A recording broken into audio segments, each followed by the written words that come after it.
Por que o Neo estava tão debilitado em Matrix 4? O que aconteceu com ele para ele ficar tão psicologicamente e emocionalmente fraco em relação àquele Neo que a gente conhece lá da primeira trilogia? Fica aí que hoje a gente começa uma sequência de vídeos para extrair de Matrix 4 aspectos fundamentais da franquia que a gente deixou passar despercebido, hein? Mas atenção, se você não gosta de spoilers, eu já vou avisando que esse vídeo tem spoilers de Matrix 4. Então se você não quer saber, se você não assistiu o filme ainda, não quer saber de antemão qualquer acontecimento do filme, eu aconselho que você não continue vendo esse vídeo. Deixa ele para você ver depois de assistir o filme. Mas se você ainda não assistiu o filme e não tá nem aí, não liga com isso, então fica aí que a gente já vai começar a teoria do filme. Roda a vinheta e bora pro vídeo.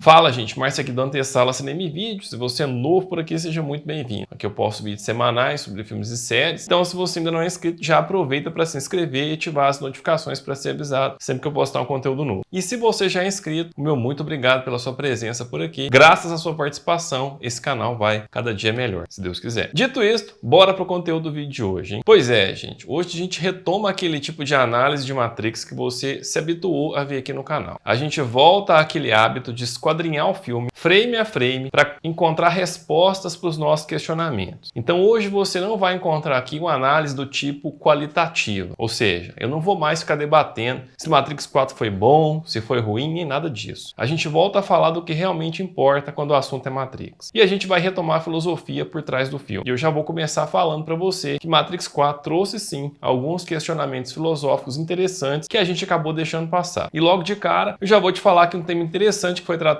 no filme, e talvez de forma não tão evidente e nem tão profunda e abrangente como a gente gostaria de ver, foi a confusão da realidade e simulação discutida por Jean Baudrillard na sua obra Simulacro e Simulação. E a gente vê isso acontecendo de uma maneira muito intensa com o Neo. A gente pode ver essa mistura de realidades acontecendo com ele em alguns momentos bem marcados do filme. E hoje a gente vai analisar o primeiro desses momentos. E ele acontece no início do filme, quando o Neo está rodando um modal. E se você ficou perdido sem entender que raios é esse tal de modal, agora a gente vai entender isso de uma maneira mais tranquila. O termo, inclusive, gerou uma boa discussão na internet. Teve até uma discussão no Reddit, onde um usuário chamado Malak108 afirmou que modal é um tipo de sandbox de Neo. Beleza, gente, mas o que seria esse sandbox, então? Sandbox, ou caixa de areia, em português, seria um termo que vem da programação. Segundo o site Wikipedia, um sandbox é um ambiente de teste que isola alterações de código não testadas para experimentação direta do ambiente de produção ou repositório. O sandboxing protege servidores ativos e seus dados de alterações que podem ser prejudiciais a um sistema ou que poderia simplesmente ser irreversível. Nesse contexto, gente, um sandbox replica a funcionalidade mínima necessária para testar os programas com precisão. Então, gente, explicando isso de uma maneira mais clara, pensa o seguinte, imagina aí o Windows, beleza? Suponha que você criou o Windows e aí você quer rever alguma coisa no Windows, você quer desenvolver uma funcionalidade ou alguma coisa do tipo. Você não vai mexer no código do programa que você está rodando no seu computador. Isso seria arriscado demais. Seria até loucura. Se você mexer em alguma coisa errada aí, o sistema inteiro pode ficar perdido e ninguém seria louco de fazer isso. Então você cria um ambiente separado, que no filme foi chamado de modal, e cria ali dentro a sua funcionalidade e testa. Quando ela estiver perfeita, você integra ela no programa original. E é assim que funciona no mundo da programação. Então, gente, o que está rolando aí no filme? O Neo está de fato criando uma Matrix dentro da outra. Ele está rodando os fatos da primeira trilogia, mais especificamente os fatos do primeiro filme, dentro da Matrix atual em que ele está. Olha que loucura isso, gente. Dá para dizer que aqui a gente está vendo uma camada da Matrix dentro de outra camada da Matrix. O Neo, em uma camada da Matrix, está criando outra camada, na qual estão interagindo Bugs e Morpheus. E ele está fazendo isso exatamente como a gente vê o personagem do filme 13º Andar fazer. Vamos lembrar que lá a gente teve um personagem da simulação criando uma outra realidade virtual na qual ele depois interagiu. E agora em Resurrections a gente vê o Neo rodando um modal que na verdade é um tipo de camada de testes da Matrix. Nesse modal a gente vê parte da história inicial de Matrix de 99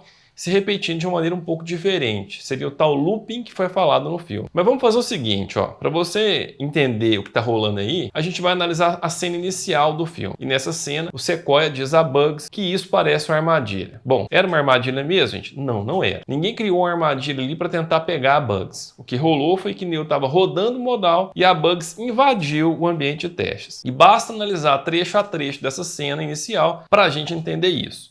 Então, logo de cara, a primeira tela que a gente vê nessa parte da história é uma tela do computador com escritos verdes que dizem modal 101, brecha, barra, usuário, violação. E aí a gente tem um alarme disparando. Muito bem. Então, dessa informação inicial, a gente percebe que tem mais de 100 modais criados por Neo, hein? Olha que doideira isso, gente. E é isso mesmo, hein? Mais de 100 modais. Olha isso, gente. Mais de 100 modais. O Morpheus criado por Neo está nesses mais de 100 modais que revivem trechos da primeira trilogia. Embora o filme só nos tenha mostrado uma cena, a gente vê que tem mais de 100 modais. E dentro dessa enormidade, é claro que a gente pode pressupor que temos mais de um modal revivendo a mesma cena, ou seja, a cena seria diferente nesses modais todos, bem como a gente tem outros modais rodando também cenas diferentes. E aqui um detalhe interessante, o Morpheus só existe dentro desses modais, ele não existe no plano de Neo. Observem que estamos rodando o modal 101 e é aqui que ele aparece como agente Smith. O Morpheus então foi criado por Neo, misturando o que ele se lembrava de Smith e o que ele se lembrava do verdadeiro Morpheus. Então a gente tem que é indiscutível que agora o Morpheus é um programa. Vamos entender que o verdadeiro Morpheus morreu no mundo real e agora a gente tem um programa criado por Neo que mistura partes de Smith e partes de Morpheus. Esse novo programa, embora criado como Smith dentro do modal, deu vazão a partes de Morpheus que Neo colocou nele e assumiu a identidade de Morpheus. Mas voltando à cena, a informação seguinte da tela nos conta da invasão do modal. A gente vê a Bugs dizendo que Sequoia tinha razão e que Skylight era uma janela. E aí ela diz, é um tipo de modal.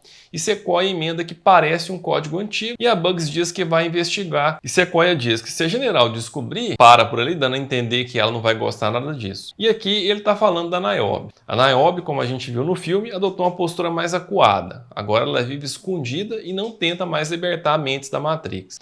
E nesse caso a Bugs está bisbilhotando e pode ser pega. E se for pega, pode trazer problemas para o plano de Io. Mas continuando a cena, Sequoia escuta um barulho e diz que acha que o sinal deles foi detectado. Sua voz mostra sua preocupação com Bugs. E é aqui que ele diz que parece uma armadilha. Bugs mergulha fundo no modal, repetindo-se aquele mergulho no código verde que a gente viu lá em Matrix de 99. Após a Trinity do modal confrontar a polícia, Bugs diz assim, foi assim que tudo começou. Foi aqui que tudo começou. Sequoia questiona se Bugs acha que esse modal é um loop e emenda algum tipo de sequenciador para desenvolver um programa para fazer o quê? E a Bugs diz que não sabe, mas que vai descobrir. Na verdade, a minha opinião é de que esse modal todo é um sequenciador feito para desenvolver o programa Morpheus. Mas voltando aí, a sequência da cena é Trinity fugindo dos agentes. Porém, essa Trinity faz algo diferente da Trinity original. Essa não salta de um prédio para o outro. Em lugar disso, ela vira à esquerda no prédio e é encurralada pelos agentes, perdendo para eles na luta mano a mano. Quando a Trinity está encurralada, a Bugs diz um déjà vu e, no entanto, é óbvio que está tudo errado. Sequoia questiona por que usaram um código antigo para espelhar algo novo. E a Bugs emenda. Talvez esta não seja a história que pensamos que é. Sequoia diz que Bugs tem que cair fora, que pode ser uma armadilha. E quase que de imediato, Bugs é surpreendida por um helicóptero e por Morpheus. E antes de continuar a analisar essa cena, vou te dizer que não foi uma armadilha, gente. O modal não foi criado para atrair Bugs, como pensa o Sequoia. Vamos lembrar que no início dessa cena, eles invadem o modal e um alarme é disparado. O alarme identifica que tem alguém não permitido acessando o modal. E é por isso que o Morpheus encontra Bugs. Não foi uma armadilha para pegar Bugs, mas o alarme disparado fez com que o agente Smith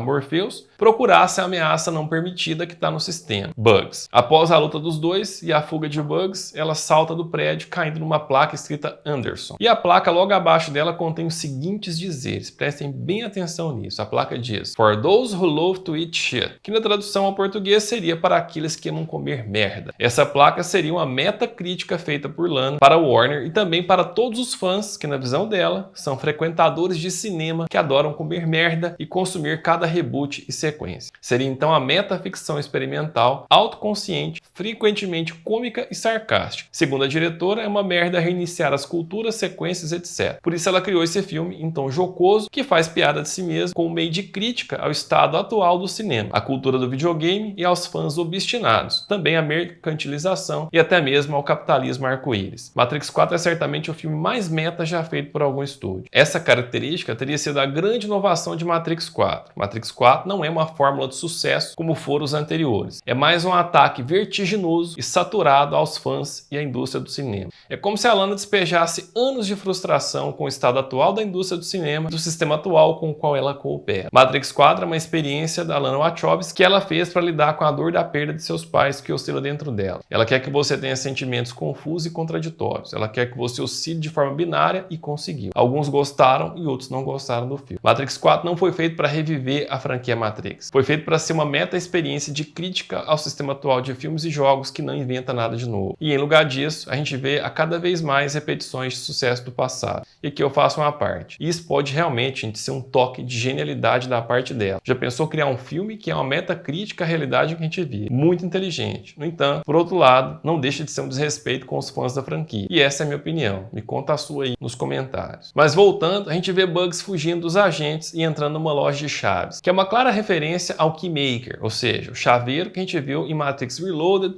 ajudando o Neo a chegar até o arquiteto. Enquanto ela está escondida lá dentro, Morpheus a surpreende abrindo a porta dos fundos da loja. Detalhe que essa porta dá acesso ao corredor administrativo usado pelo chaveiro em Reloaded. Como foi que Morpheus teve acesso a esse corredor, não ficou muito claro. O fato é que Morpheus pega Bugs e a leva para outro cômodo que depois a gente vai descobrir que é o antigo apartamento do hacker Neo. Morpheus exige saber quem é ela e de onde ela veio. E ela responde que se chama Bugs, como em Bunny. E aí pergunta a Morpheus se ele sabe o que é um modal. E Morpheus questiona o que é um modal. E na sequência, a gente tem a explicação do filme sobre o que seja modal. Bugs diz que modal é uma simulação utilizada para desenvolver programas. E aí pergunta se Morpheus entende que ele é um senciente digital. Olha que legal, gente. E Morpheus diz que sabe o que é, tal como sabe o seu trabalho de caçar e destruir sintizantes como bugs. E aqui a gente tem dois conceitos interessantes. Programas são chamados de sencientes e humanos de sintizantes. Interessante que ambos começam com S, como se fizessem parte de um todo maior. Talvez essa escolha de palavras já seja uma demonstração de que humanos e programas estão juntas em algo maior do que eles, a existência. Mas continuando a cena, embora Morpheus esteja ciente do seu propósito, ele baixa a arma. Ele não consegue cumprir o propósito diante de bugs. Por que isso, gente? Nesse momento do filme, já dá para entender que Neo não criou Morpheus apenas com base em Smith e no próprio Morpheus. Ele também colocou um pouco do chaveiro nele, já que ele foi capaz de acessar o corredor administrativo do modal. Esse Morpheus que a gente vê é uma mistura de personalidades. Ele tem alguns traços do Morpheus que a gente conhece, mas também tem traços do agente Smith e traços do chaveiro. Vamos lembrar que ele tira o plug para falar com Bugs, numa clara referência a quando Smith tirou seu plug no interrogatório a Morpheus em Matrix 99. Quando Bugs questiona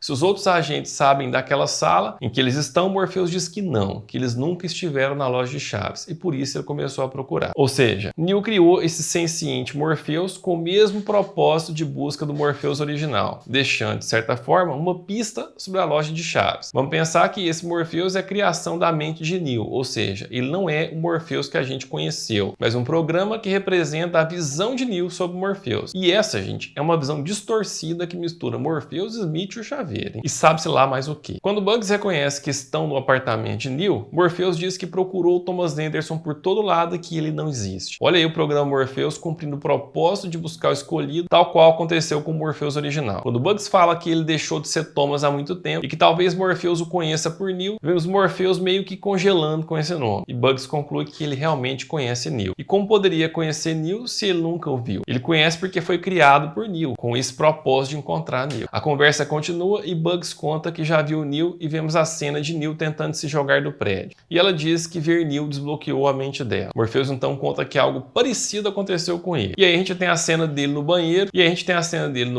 e no espelho a gente vê os códigos da Matrix. Morpheus vê as gotas de água descendo no espelho, exatamente como os códigos da Matrix. E de novo, a gente tem uma cena dele tomando café e do vidro do lugar os códigos da Matrix descendo novamente. E Morpheus diz que não conseguem ver, mas todos estão presos dentro desses estranhos e repetitivos loops. Vamos lembrar que esse é o modal 101, hein? Então temos aí mais de 100 modais rodando partes da história da primeira trilogia de forma alterada. E pode ser que a gente tenha a mesma parte da história sendo revivida em mais de um modal de forma diferente. Por isso Morpheus menciona os estranhos loops repetitivos, já que ele vive dentro desses modais todos. E a questão é que vendo desses loops e esses códigos, Morpheus compreendeu que este não é o mundo real. E aqui Morpheus diz que desses estranhos acontecimentos, pela primeira vez ele sentiu um verdadeiro propósito, e a partir disso, soube quem ele era e o que ele tinha que fazer.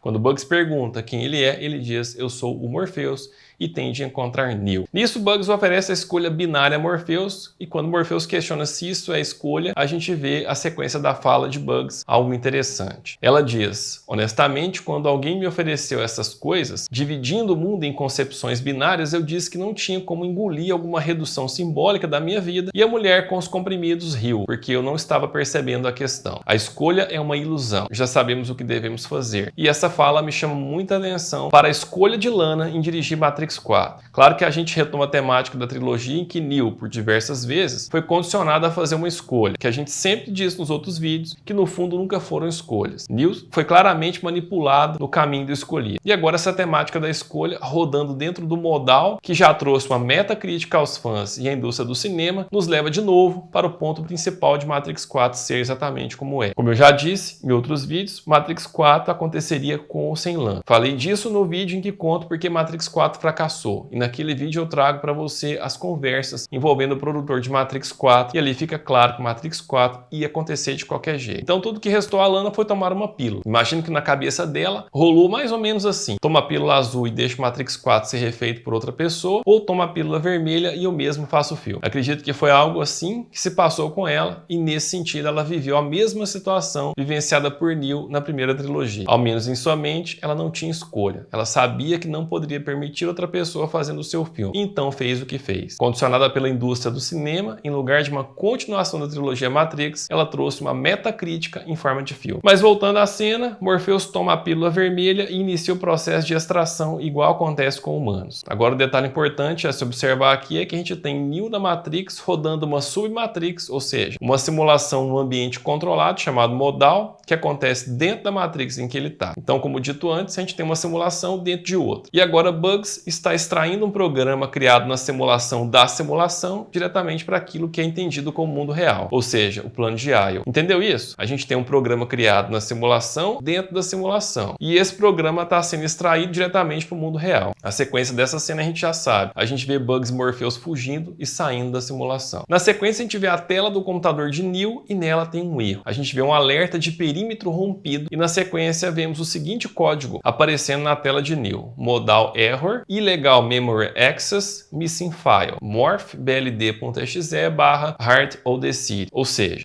o código nos diz que houve um acesso ilegal ao modal heart on the city e que o arquivo barra programa Morpheus está faltando. E, gente, presta atenção nisso. Vejam como tudo isso colabora para a confusão mental que o Neo vive. Além dele ter sido ressuscitado pela máquina, ele foi colocado como um grande designer de jogos digitais. Segundo nos é contado no filme, e eu vou fazer outro vídeo para aprofundar um pouco mais nisso, o objetivo de Neo era criar um jogo que fosse tão real que não pudesse ser diferenciado da realidade. Agora, o fato dele ser capaz de criar esse modal, revivendo experiências do seu passado, embora de maneira alterada, e revivendo isso como uma camada da Matrix dentro de outra camada, isso não é um ponto que gera bastante confusão na pessoa, que não faz ela achar que está tudo misturado realmente? Tanto que quando ele vai checar o que houve no modal, embora ele esteja inicialmente sentado na sua cadeira, a gente vê ele caminhando dentro do modal. E alguém entra na sala dele e voltamos a ver ele na cadeira, na sala. Sabemos que o modal é uma simulação, assim como a Matrix em que Neo está, porque a gente viu Bugs interagindo lá dentro. E pelo menos em teoria, Bugs é uma pessoa real, a não ser que tudo isso seja uma grande simulação, incluindo Bugs, hein? Será? Bom, gente, eu vou ficando por aqui, espero que você tenha gostado desse vídeo. Se você gostou, deixa seu like, compartilha o vídeo, me ajuda a fazer esse canal crescer cada vez mais. Aproveita para me contar nos comentários o que você achou dessa análise. Alguma coisa do que eu disse fez sentido para você? Comenta aí embaixo. E não esquece de curtir o vídeo e também de se inscrever e ativar as notificações. E se você achar que vale a pena, por que não compartilha esse vídeo? E já aproveita também para me seguir no Instagram e no Twitter. Valeu demais pela sua audiência, um grande abraço e até a próxima.